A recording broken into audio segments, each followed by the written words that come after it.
പരാജയം എവിടെയുണ്ടായോ അവിടെയൊക്കെ BJPയും കോൺഗ്രസും തമ്മിൽ അവിഹിതവും അവിശുദ്ധവുമായ കൂട്ടുകെട്ടുണ്ടായിരുന്നു എന്ന കാര്യം CPI-ക്കാർ മറക്കണ്ട.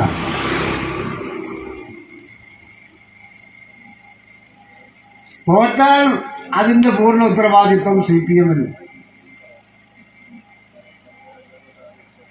ജയിച്ചാൽ അതിന്റെ ക്രെഡിറ്റ് അവകാശപ്പെടുന്നവരുമായ ഒരു പ്രത്യേകതരം സ്വഭാവമുള്ള രാഷ്ട്രീയ പ്രസ്ഥാനമായി CPI മാറുന്നു.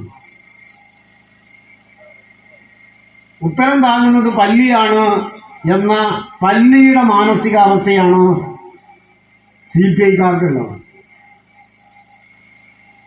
ഉത്തരം ഇങ്ങനെ അതിൻ്റെ അടിയിൽ നിൽക്കുമ്പോൾ ഞാൻ ഉണ്ടാവേണ്ടാണ് താങ്ങുന്നത്. കേവലം 5% വോട്ട് മാത്രമാണ് ഈ കേരളത്തിൽ നിങ്ങൾക്കുള്ള ഒരു മണ്ഡലത്തിലും ഒറ്റയ്ക്ക് നിന്ന് ജയിക്കാൻ കെൽപ്പുള്ള ഒരു രാഷ്ട്രീയ പ്രസ്ഥാനമല്ല CPI.